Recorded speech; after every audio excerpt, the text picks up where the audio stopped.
Okay, जय हिंद मित्रांनो. आजपासून आपण आपला जॉग्राफीचा सिलेबस स्टार्ट करणार आहोत आणि तो UPSCच्या रिलेटेड आहे. म्हणजे UPSCचा सिलेबस आहे सगळा.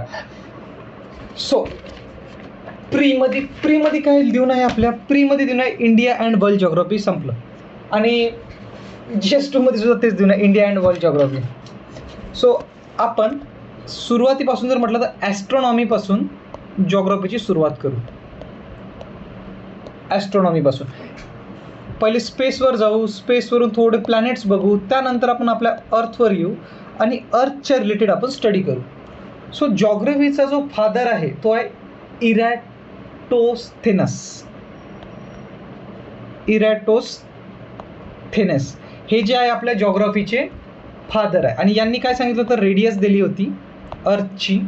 रेडियस म्हणजे समजत असेल, ही रेडियस, ही डायमीटर, आणि हा जो वरचा आहे सरकम्फरन्स. आणि अर्थ काय म्हणे, स्पियर आहे म्हणे. अर्थ स्पिअरिकल आहे. कोणा सांगितलं, इरॅटोस्थेनस. ओके, सो जॉग्राफीचा फादर इरॅटोस्थेनस. हा प्रश्न येणार नाही आपल्याला प्रिलिम्समध्ये की बताओ भाई जॉग्राफी का क्या बोलते फादर कोण आहे. आपले पोरं मारत इरॅटोस्थेनस, फुल मार्क्स, असं नाही. सो आता बघू आपण ब्रांचेस ऑफ जॉग्राफी. जॉग्राफीची ब्रांचेस काय काय आहे बघा. एक येते फिजिकल जॉग्राफी, त्यानंतर येते ह्युमन जॉग्राफी, आणि येते जिओग्राफिक टेक्निक्स. आता जिओग्राफिक टेक्निक्स म्हणजे काय आहे की आपल्याला जॉग्राफीची स्टडी कशी करायची, त्याचे मेथड्स काय, कोणकोणते मॉडर्न टेक्नॉलॉजी झालं, त्यामुळे आपण जॉग्राफीची स्टडी करू शकतो. त्या जॉग्राफिक टेक्निक्समध्ये थेरी वेरी झाल्या, जॉग्राफिक टेक्निक्समध्ये येते. ह्युमन जॉग्राफीचा कॉन्सेप्ट तर आपल्याला तेवढा आहेच नाही, खूप छोटासा आहे ह्युमन जॉग्राफीचा कॉन्सेप्ट, आणि ते आपण लवकर शिकून घेऊ ह्युमन जॉग्राफीचा. मग येते फिजिकल जॉग्राफी. फिजिकल जॉग्राफीमध्ये मग लंब येते, ओशिओनोग्राफी आलं, डिफरंट टाईप्सचे. मग ते फिजिकलची स्टडी, जमिनीची स्टडी म्हणा, पहाडाची स्टडी म्हणा, पाण्याची स्टडी म्हणा, ते फिजिकल जॉग्राफीमध्ये. सो आता आपण बघू युनिवर्सबद्दल.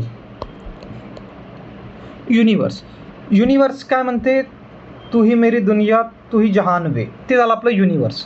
सो बघा, युनिवर्सकडे बघण्याचे दोन व्ह्यूज होते. एक होता जिओसेंट्रिक व्ह्यू आणि एक होता हेलिओसेंट्रिक व्ह्यू. जिओसेंट्रिक व्ह्यू आणि एक होता हेलिओसेंट्रिक व्ह्यू. सो आपली जी स्टडी झाली आहे ना, ते जॉग्राफीची मोस्ट ऑफ ते जिओसेंट्रिक व्ह्यूनी केली होती आधी, पण नंतर मग हेलिओसेंट्रिक व्ह्यू. आता जिओसेंट्रिक व्ह्यू काय म्हणते की earth is the centre of the universe. युनिवर्सचं सेंटर काय, अर्थ आहे.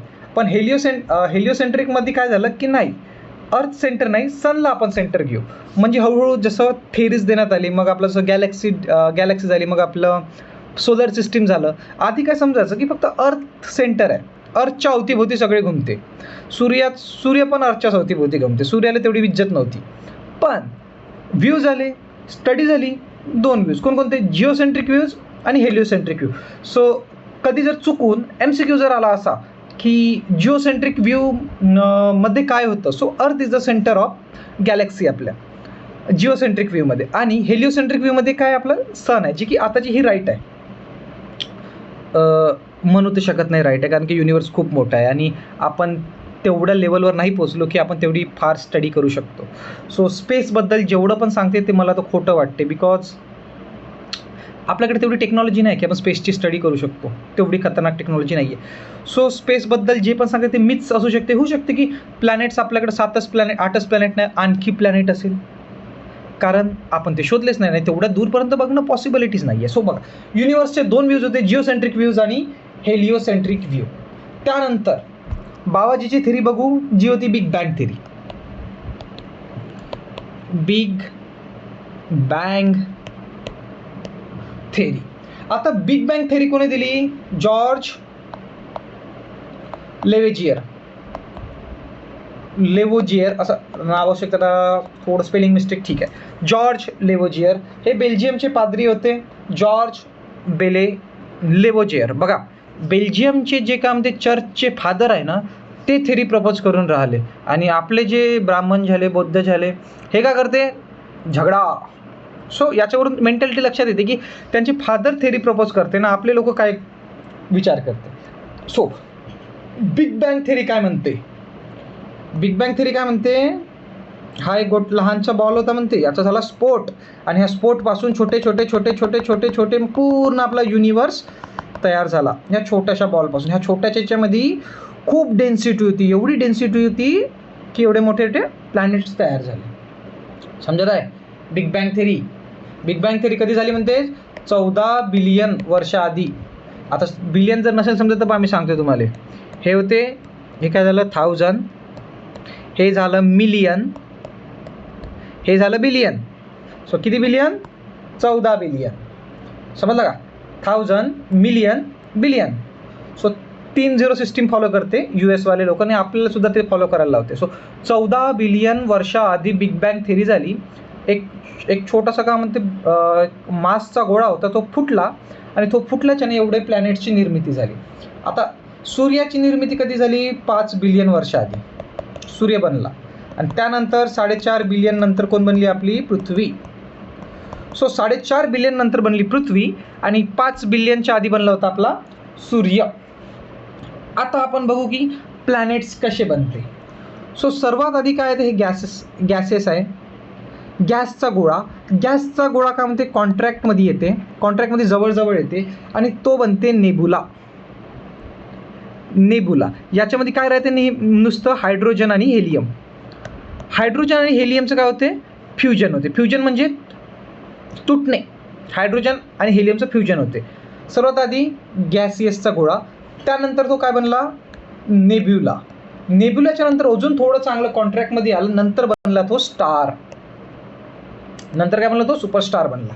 सो फर्स्ट काय होता? गॅस, त्यानंतर तो बनला नेबुला, त्यानंतर बनला स्टार, आणि त्यानंतर स्टार बनला, त्यानंतर झाला तो सन. हे सनची निर्मिती कशी झाली? सो फर्स्ट बनला नेब्युलामध्ये काय होतं? हायड्रोजन आणि हेलियमचं फ्युजन होत होतं.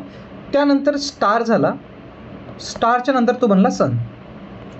सो स्टेजेस कशी आहे? स्टेजेस लक्षात घ्या. फर्स्ट गॅसेसच्या नंतर बनते तो नेब्युलाच्या नंतर बनेल स्टार, आणि स्टारच्या नंतर बनला सन. आता सन नाही, हा कोणता पण प्लॅनेट बनू शकते. असं पृथ्वीचं पण निर्माण असंच झालं की आधी होते विरळ गॅसच्या नंतर ते झाले कॉन्ट्रॅक्टमध्ये, हायड्रोजनचं हिलियममध्ये फ्युजन होत गेलं, त्यानंतर तो झाला स्टार म्हणा. आता स्टार आपण सन याच्यासाठी घेतलं की आपण सन्सला रिप्रेझेंट करून राहिलो, म्हणून आपण स्टार घेतला. आता बघा मग काय होतं? प्रत्येकाची एज लिमिट असते. एज लिमिट संपल्यावर प्रत्येकजण वर जाणारच आहे. त्याचप्रकारे सनची पण काही एज लिमिट आहे. सो नंतर हा सन झाल्यावर काय बनतो? रेड जायंट बनते. कारण याचं हायड्रोजन आणि हेलियमचं फ्युजन होऊनच राहिलं, मग याची कॅपॅसिटी संपते शेवट. सो हा काय बनन? Red giant. कोणी पण, आपली अर्थ म्हणा किंवा कोणी पण म्हणा, लास्ट स्टेजमध्ये हेच होणार आहे. सो हा शेवट काय बनला? Red giant. सो एक चंद्रशेखर नावाचे सायंटिस्ट होते, जे होते भारताचे, ज्यांनी एक लाईन दिली, जी आहे चंद्रशेखर लाईन. जर सूर्याच्या पेक्षा जर 1.44 पटीनं जर तो लहान असेल तर तो काय बनेल, आणि सूर्यापेक्षा जर 1.44 पटीनं जर मोठा असेल तर तो काय बनेल. सो ही जे थेरी मांडली होती ती मांडली चंद्रशेखरनी.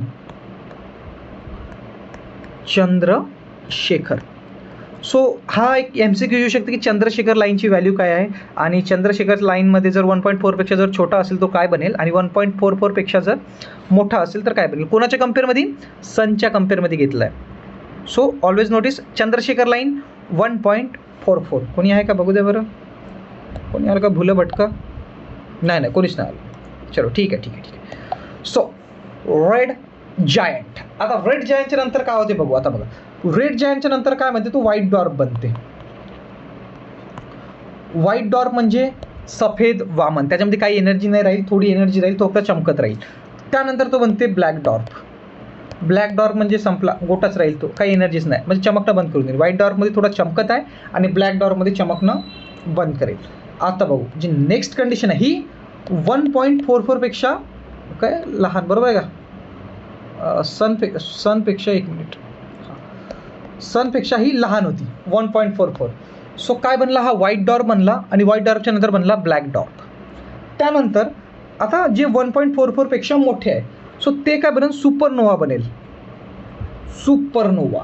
सुपरनोवा म्हणजे रेड सुपर जायंट म्हणतो, फुगून जाईल तो खूप. रेड सुपर जायंट किंवा सुपरनोवा. आता बघा, हे जे शिकवतो ना, याच्यावरून आपल्याला एक प्रश्न पण येऊ शकतो UPSCमध्ये, की प्लॅनेट्सची उत्पत्तीची थेरी सांगा, किंवा प्लॅनेट्स कसे तयार होते, आणि सन स्टेजेस काय आहे प्लॅनेट्सचे, की नंतर काय होते. सो हा जर कॉन्सेप्ट जर क्लिअर होईल तुमचा, तर मला थम्सअप मारा नंतर थोड्या वेळात. आता नको. सो सुपर जायंट झाला तर सुपर जायंटच्या नंतर काही स्टेज येते, जे येते पल्सर. पल्सर म्हणजे खूप फास्ट घुमते. एक होते क्वेसर. त्याच्यानंतर एक बनते न्यूट्रॉन. कोणती स्टेज बनली? न्यूट्रॉन. न्यूट्रॉन म्हणजे तो न्यूट्रल होऊन जाते, त्याच्यावर कोणता चार्ज नाही राहत. आणि न्यूट्रॉनच्या नंतर तो काय बनते? Black hole. आता ब्लॅक होल तर तुम्हाला माहीतच आहे, ब्लॅक होल म्हणजे काय?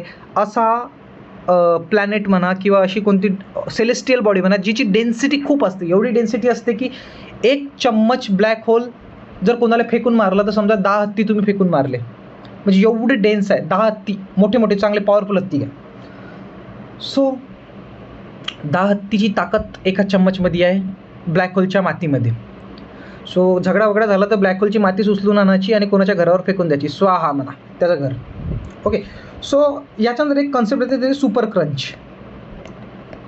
मंच नाही, सुपर क्रंच. सुपर क्रंच म्हणजे काय? वापस से सिकुड जाणं, म्हणजे वापस से जसं बिग बँग थेरी झाली ना, ते वापस कोलॅप्स होऊन जाईल. कोलॅप्स म्हणजे काय?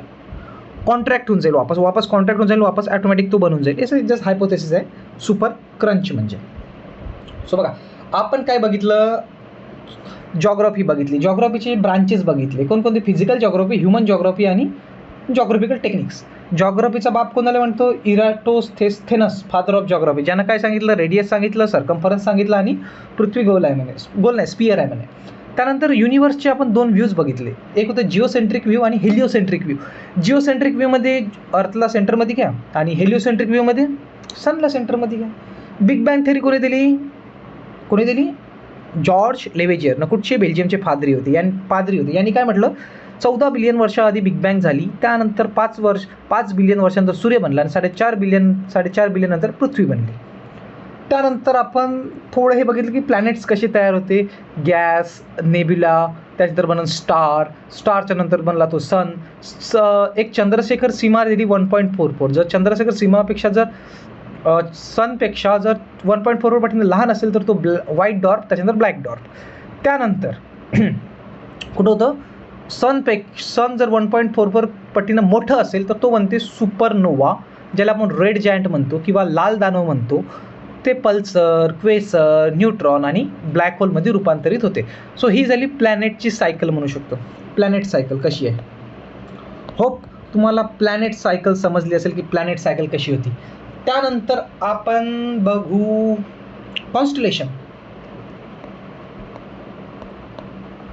कॉन्स्टेलेशन्स. सो ऑफिशियली 88 कॉन्स्टेलेशन्स आहे. किती? 88. बघा, यामध्ये आणखी डीपमध्ये जाता येते या जॉग्राफीमध्ये, पण ते म्हटलं की ते तुमच्या कामात येईल नाही खरं. ते जॉग्राफीचे 1-2 कॉन्सेप्ट आहेत थोडे बिनकामाचे नाही म्हणू शकत, पण if you are interested then मी तुम्हाला सांगायला तयार आहो. इंटरेस्टेड असेल तर थंब मारा आणि इंटरेस्टेड नसेल तर काय मारता? पहा, मी ओपन करत आहो. बघा, याच्यामध्ये डीप थोडं अजून जर शिकायचं असेल तर आपण शिकू शकतो की गॅलेक्सी, नक्षत्रांची स्टडी सांगू शकतो मी तुम्हाला अजून की नक्षत्र कसे होते, काय होते. इंटरेस्टेड असेल तर राईट मारा, थंब मारा लवकर, नाही तर आपण समोरच्या कॉन्सेप्टवर चाललं जाऊ, जे आहे origin and evolution of the solar system, म्हणजे प्लॅनेटच्या उत्पत्तीच्या थेरी काय आहे. अरे आहे का जिवंत कोणी? थंब मारा रे, थंब. जर हाय बरं. बघा, जर तुम्हाला नक्षत्राबद्दल जर आणखी माहिती पाहिजे असेल तर थंब मारा आणि नक्षत्राबद्दल जर माहिती नसेल पाहिजे तर स्किप म्हणा.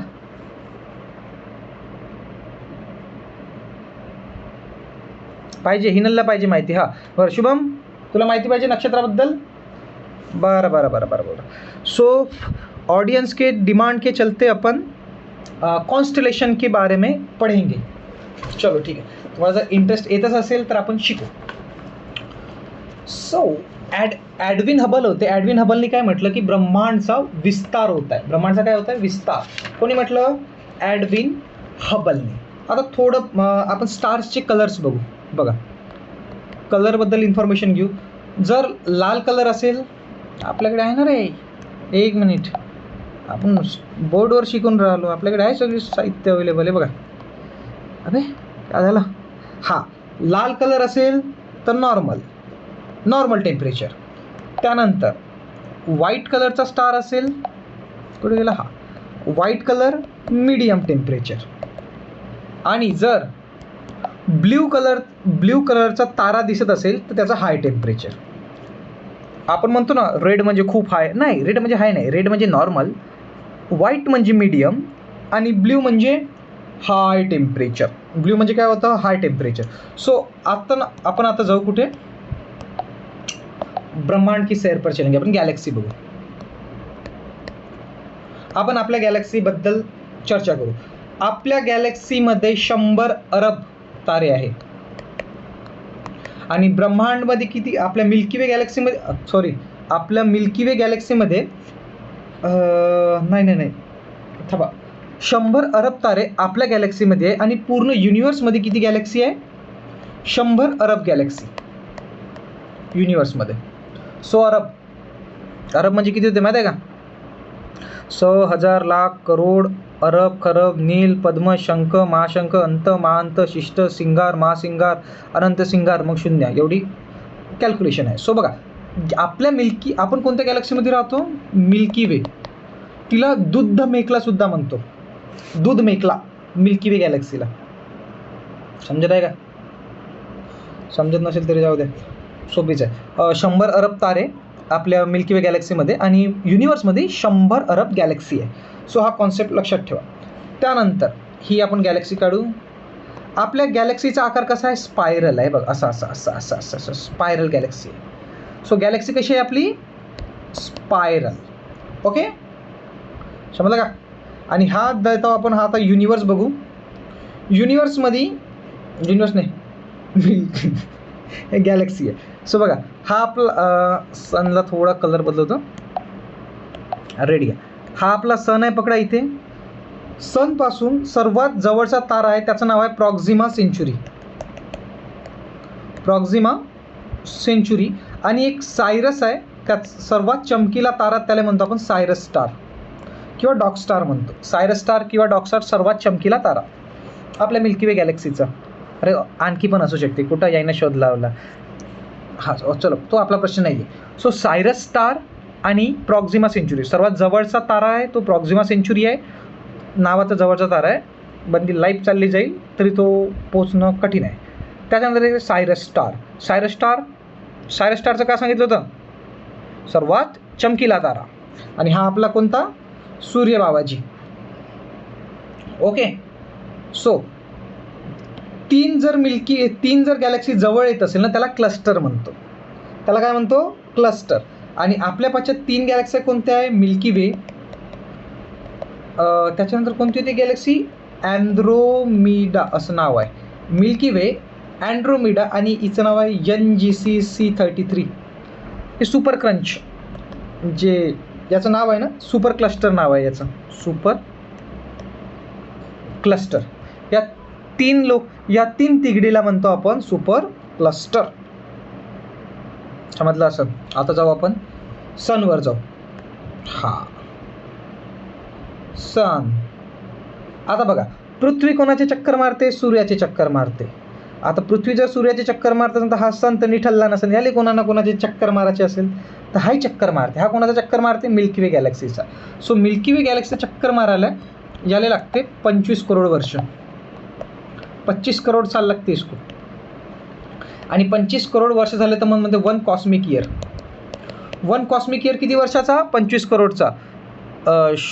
शुभम भाऊ आणि हिनल मोजा तुम्ही किती कॉस्मिक इयर कंप्लीट झाला, मला मेसेज कर जा 25 करोड वर्षानंतर की हां 1 कॉस्मिक इयर कंप्लीट झाला.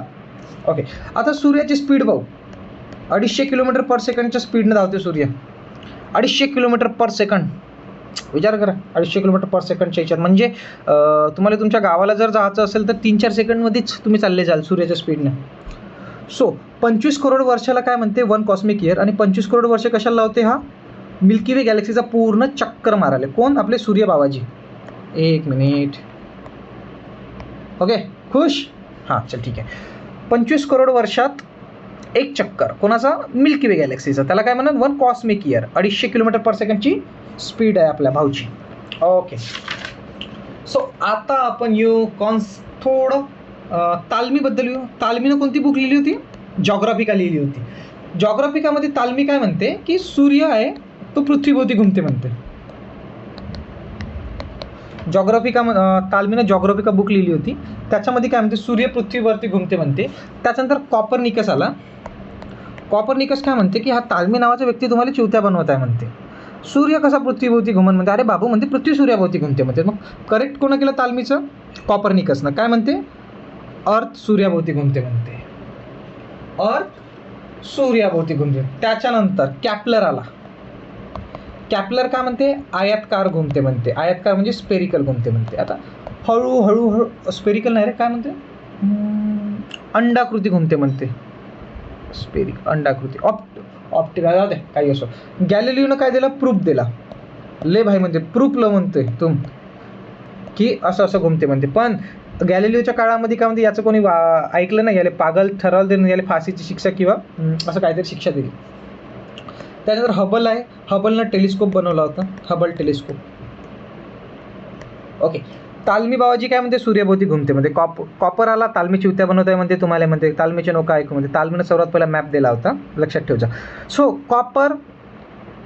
कॉपरनिकस काय म्हणते, अर्थ सूर्याभोवती घुमते म्हणते. कॅपलरनं काय म्हणते की आयतकार घुमते म्हणते. गॅलिलिओनं प्रूफ दिला आणि हबलनं टेलिस्कोप काढला होता. ओके. सो त्याच्यानंतर एक थोडा concept, 1 light year. 1 light year म्हणजे किती होते, 1 लाईट इयर म्हणजे होते 9.46 × 10⁻² किलोमीटर. त्यानंतर कॉस्मिक इयर. एक कॉस्मिक इयर किती वर्षाचा होता, 25 करोड वर्षाचा एक कॉस्मिक इयर, करोड. ते तुम्ही शिकले असेल.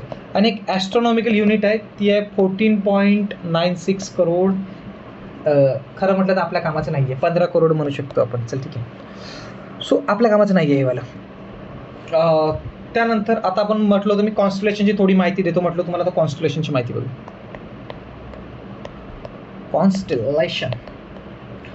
कॉन्स्टलेशन किती, 88 तारामंडल कॉन्स्टलेशन बघू. हा चलो ठीक आहे. हे कॉन्स्टलेशन 88 ले मान्यता आहे कॉन्स्टलेशन. त्यानंतर 27 आपले नक्षत्र आहे.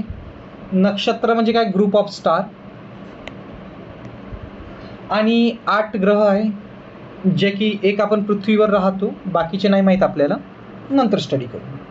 सो 88 कॉन्स्टलेशन, 27 नक्षत्र आणि 8 ग्रह. ते एक म्हणतात नखत वेदग्रही ओडकर अधिकर, असं काहीतरी एक सेंटेन्स होतं, नखत वेदग्रही. कामाचे नाही तुमच्यात हे नखत वेदग्रही. सो आपण ज्या कॉन्स्टलेशनची स्टडी करू. नखत वेदग्रही जोडकर अधिकर अभसो करत उसे खाय. बरं सांगूनच देतो तुम्हाला काय आहे ते.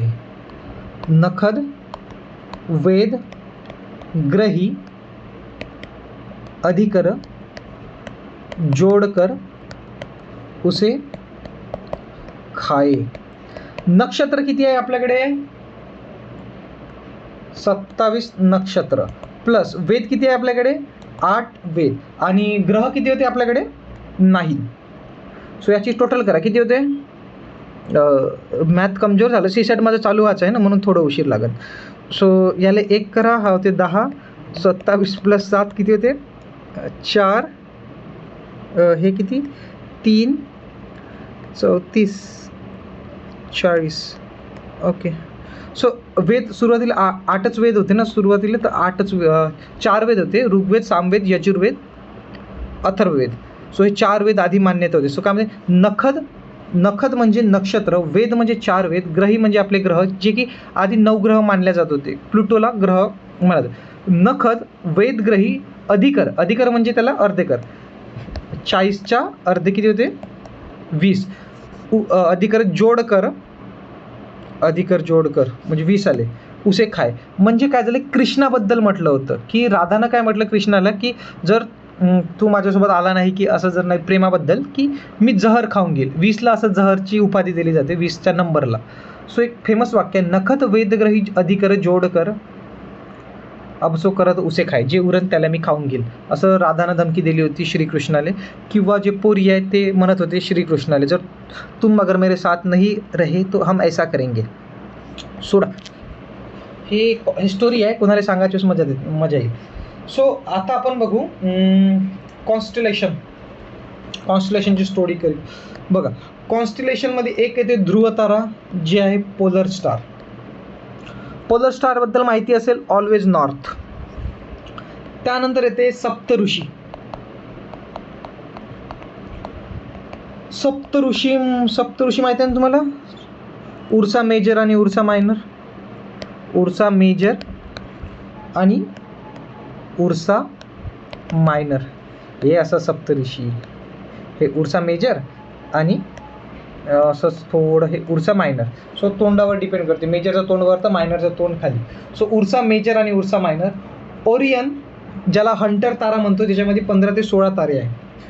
ओरियन ते हंटर तारा आहे बघा, हे असं काहीतरी धनुष्य बाण घेऊन राहते, तो आहे हंटर तारा, ज्याला म्हणतो आपण ओरियन. याच्यामध्ये 15 ते 16 तारे आहे. ओरियन म्हणजे हंटर तारा. आणि 4 येते हायड्रा. हायड्रा म्हणजे सर्वात जास्त तारे आहे हायड्रामध्ये. सो हायड्रामध्ये सर्वात जास्त तारे.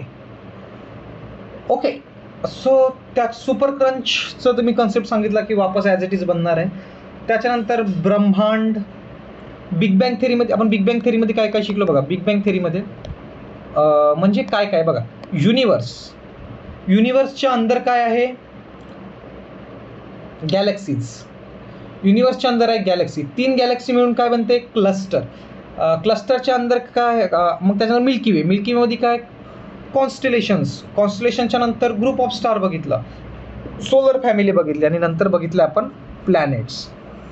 त्यानंतर येते सोलर सिस्टीमच्या थेरीज येते काही. 5 थेरीज आहे. कांट, लॅपलॅक्स, चॅम्बेलन, जीन्स आणि लिल्टन. काय झालं रे बाबा, कोणी आला का? का हुआ? ठीक आहे. हिनल विरुटकर लेफ्ट जॉईन झाली का रे हिनल? आवाज येत आहे का हिनल तुला? ओ हिनल, आवाज आ रहा है? ओके ओके ओके, आवाज येते. बरं. सो त्यानंतर सोलर सिस्टीमच्या काही थेरीज होत्या की कशा कशा थेरी दिल्या, कोणी काही म्हटलं. थेरी तुम्हाला काय म्हणते समजून सांगायची इच्छा नाही आहे, कारण त्याचं येतच नाही काहीच. मोनोस्टार थेरी, डुअल स्टार थेरी, अशा थेरीज होत्या. ओके, मी शॉर्टमध्ये सांगतो मी थेरीज. सोलर सिस्टीमच्या उत्पत्तीच्या थेरी काय म्हणते? 5 थेरी आहे. फर्स्ट कॉपरनिकस बोलला होता की तुम्हाला माहिती आहे कॉपरनिकसचं काय म्हटलं तर पृथ्वी सूर्याभोवती घुमते. सो फर्स्ट होता आपला कांट. कांटनी कोणती थेरी दिली? गॅसियस थेरी दिली. कांट बाबाजी काय म्हणते? हा आहे सूर्य म्हणते, इथून सूर्यापासून गॅसेस रिलीज झाल्या म्हणते, आणि ह्या गॅसेस थंड होऊन प्लॅनेट्स बनले म्हणते. सूर्यापासून म्हणताय हा पा. कांट बाबाजी काय म्हणताय? सूर्यापासून गॅसेस रिलीज झाल्या, थंड झाल्या आणि प्लॅनेट्स बनले. ओके, कांट बाबाजीची थेरी बहुत चालली होती तेव्हा. कांट बाबाजी जिंदाबाद. त्याच्यानंतर आले लॅपलॅक्स. लॅपलॅक्सनं दिली नेब्युला थेरी. लॅपलॅक्स बाबाजी काय म्हणते बा? लॅपलॅक्सची थेरी बा.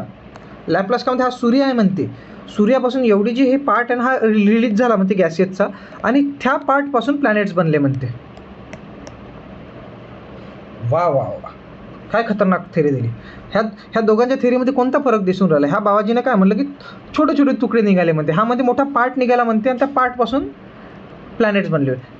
हे दोघेही माझ्यामतं नाही का काय म्हणते, यानं काय म्हणते, यानं सिगरेट फुकली असेल आणि यानं गांजा पेला आहे. याचा तर असर झालाच, याच्यावर थोडा जास्त असर झाला गांजा फुकून. ह्यानं काय म्हटलं की थोडं पार्ट्समधून निघाला, हा का म्हणजे मोठा पार्ट्स निघाला म्हणते. ह्या दोघांच्या थेऱ्या मग करण्यात आल्या. फरक काय याच्या थेरीमध्ये? सेम टू सेम तर थेरी दिली. हा मध्ये थोडे तुकडे निघाले म्हणते, हा मध्ये बंद जागा निघाली म्हणते. नेब्युला थेरीमध्ये लॅपलॅक्स. ह्या दोघांची थेरी करण्यात दिली. यांची थेरी काय होती? सिंगल स्टारपासून होती, जे होतं आपला सन, म्हणून यांच्या थेरीला म्हणतो ते मोनोस्टार थेरी. त्याच्यानंतर थर्ड आले चॅम्बेलियन म्हणे याने सिगारेट फुकली म्हणे, याने गांजा फुकला म्हणे. सो आपण नवीन थेरी द्यायची आहे म्हणे आपल्याला, तर आपल्याला काही ना काही नवीन फुकायला लागेल म्हणे. सो आता बघू आपण चॅम्बेलियनची थेरी. चॅम्बेलियन बाबाजी काय म्हणताय? चॅम्बेलियन बाबाजीमध्ये हा सन आहे म्हणते. इथं एक दुसरा प्लॅनेट आहे म्हणते. तर हा प्लॅनेटने काय केलं म्हणते की याच्या ग्रॅव्हिटेशनल फोर्सनं याचे तुकडे खिचले म्हणते. पहा आता याच्यामध्ये सिंगल स्टार होता, याच्यामध्ये डुअल स्टार होता. याच्या ग्रॅव्हिटेशनल फोर्सनं याचे गॅसेसचे तुकडे निघाले आणि हे बनले म्हणते प्लॅनेट. आणि प्लॅनेट बनवून सगळं तयार झालं म्हणते. सो हे होतं चॅम्बेलियनची डुअल स्टार थेरी, यानी एक स्टार आणला म्हणजे ग्रॅव्हिटीच्या यानं ते निघाले म्हणते आणि नंतर प्लॅनेट झाले. अरे भाई काही ना क्या चाहते हो, तेच तो कॉपी कॅट मारलं, तू फक्त नवीन स्टार आणला. सो यांनी काय केलं असं गांजा चरस, याने चरस फुकली, हा चरस फुकून आला. म्हणजे अर्थ तर सेमच आहे ना, सूर्यापासूनच जे गॅस उरले ते निघाले आणि त्या गॅसपासून प्लॅनेट बनला म्हणते. चॅम्बेलियन म्हणते. चॅम्बेलियनच्या नंतर आता चौथा येते तो जीन्स. आता जीन्स म्हणते यानं म्हणते चरस फुकला म्हणते, आपण काहीतरी दुसरं फुकून थेरी द्यावं म्हणते. यानं काय फुकलं असेल मग? चरस, गांजा, अफीम घ्या. हा अफीम फुकून आला, कच्चा अफीम खाल्लं यानं. हा बाबाजी काय म्हणते, नाही म्हणते असं नाही झालं म्हणते, हा एक स्टार आहे म्हणते दुसरा, हा सनचा एवढा पार्ट निघाला म्हणते, तो पार्ट आला आणि त्या ग्रॅव्हिटेशनल फोर्सचे आणि पार्ट्सचे तुकडे झाले आणि तेव्हा बनले म्हणते प्लॅनेटची उत्पत्ती झाली म्हणते. पा एकमेकाचे मस्त चोट्टे लोक आहे वाले, मस्त कॉपी कॅट मारून राहिले एकमेकाचं. आता ह्या दोघांचीच थेरी होती डुअल स्टार थेरी, कारण यांच्यामध्ये 2 स्टार होते. आता नंतर एक हुशार माणूस आला ज्याचं नाव होतं लिलिटन. आता 5th आला आपला लिलिटन. आता लिलिटनने विचार केला, यार म्हणे साला पहिली म्हणे मोनोस्टार थेरी दिली म्हणे, पहिले दारू गांजा फुकून आले. चॅम्बेलियन जीन्सने थेरी दिली म्हणे, साला त्यांची थेरी नकार दिली म्हणे, आपण अशी थेरी देऊ म्हणे की नकारताच नाही आला पाहिजे म्हणे. तर हा लिलिटन खरा हुशार माणूस होता, बहुत हुशार माणूस होता. याने दिली डबल स्टार थेरी. आता पहा लिलिटन बाबाजीचं काय म्हणणं आहे. हा आहे म्हणते सन, ओके, आणि हा एक आहे म्हणते स्टार. सन आणि एक स्टार, इथं अजून एक स्टार आहे म्हणते. आता ह्या दोघांच्या ग्रॅव्हिटेशन फोर्समुळं ह्या जो स्टार होता एक, याचे झाले म्हणते तुकडे आणि ह्या तुकड्यापासून बनला म्हणते प्लॅनेट्स. ह्याचे बंदे तुकडे झाले, काहीच नाही उरले याच्यामध्ये. आणि हा जो सेकंडरी माणूस होता ना, हा बनला म्हणते ब्लॅक होल. आता साला आपल्याला प्रश्न करायचे तर कसे करायचे. लोकांना म्हणलं याचं का झालं, अरे तो ब्लॅक होल बनला म्हणते. ब्लॅक होल बनला तर आता का करणार आहे म्हणते, त्याच्यामध्ये सोडून द्या म्हणते त्याला म्हणते. आणि ह्या जो याच्यापासून बनले म्हणते प्लॅनेट्स. सो मग लिलिटनला जय बहुत मान्यता दिली. लिलिटन म्हणे खरा हुशार माणूस आहे. मला होता लिलिटननी कॉपी केलं, नवीन स्टार आणला त्यानं फक्त. यानं सगळंच ट्राय केलं होतं, दारू टॉनिक सट्टा जुवा सब करून आला हा लिलिटन, आणि त्याने दिली थेरी कोणती, प्लॅनेटची. याच्यावर प्रश्न पडले की प्रॉपर्टी मॅच कशी होईल. अरे प्रॉपर्टी मॅच तो कशी होणार आहे म्हणजे, तो ब्लॅक होल झाला म्हणते, ब्लॅक होलची प्रॉपर्टी चेक करून पहा म्हणते. या म्हणते ब्लॅक होलमध्ये जाऊन ब्लॅक होलची प्रॉपर्टी ऑटोमॅटिक मॅच होईल म्हणते. लोक याच्यात पडले की आता ब्लॅक होलले कसं चेक करा. आता बघा याचे ड्रॉबॅक्स काय होते. होप सो तुम्हाला चांगल्यानं समजलं असेल. थोडं आपण कॉमेडी वेनी घेतलं, ज्याची की मुळे तुम्हाला डोक्यामध्ये चांगलंच घुसलं असेल. कांट बाबाजी सूर्यापासून आहे, सूर्याची तर प्रॉपर्टी मॅचेस नाही होत आपल्या प्लॅनेटसोबत. लॅपलॅक्स पण सूर्यासोबत त्याची प्रॉपर्टी मॅच नाही होत. चॅम्बेलियन सूर्यासोबतच म्हणते प्रॉपर्टी मॅच नाही होत. जीन्स पण प्रॉपर्टी मॅच नाही होत. सो आपले 5 सायंटिस्ट कांट, लॅपलॅक्स, चॅम्बेलियन, जीन्स आणि लिलिटन. सर्वात हुशार कोण, जय लिलिटन. सो सर्वात हुशार होता आपला लिलिटननं कोणती दिली, double star theory. Hope so तुम्हाला समजलं असेल. आजचं लेक्चर इथपर्यंतच घेऊ. त्यानंतर उद्या आपण सन आणि प्लॅनेट्सबद्दल माहिती घेऊ. सनचे लेयर्स बघू, आंतरिक लेयर, बाह्य लेयर सूर्याच्या. आणि त्यानंतर आपण उद्या प्लॅनेट्सबद्दल शिकू, की थोडं प्लॅनेट्सबद्दल माहिती घेऊ. आणि त्यानंतर आपण लॅटिट्यूड, लॉंगिट्यूड, जॉग्राफिकल ग्रीड काय असते ते शिकू. ते उद्यापासून शिकू आपण. आणि मग जिओमॉर्फोलॉजीची सुरुवात करू आपण. जिओमॉर्फोलॉजी म्हणजे समजते का, मॉर्फो उद्याच सांगेल. Different Spears of the earth बघू. मग जिओस्पियर, बायोस्पियर, हायड्रोस्पियर, ॲटमॉस्फियर, क्रायोस्पियर. आजचं फक्त इंट्रोडक्शन होतं आणि इथचं इंट्रोडक्शनसुद्धा कामाचं होतं. होप सो तुम्हाला समजलं असेल. मी आता रेकॉर्डिंग बंद करतो जस्ट. जय हिंद दोस्तों. अगर कुछ कमेंट हो तो मार देना, कोई बात नहीं.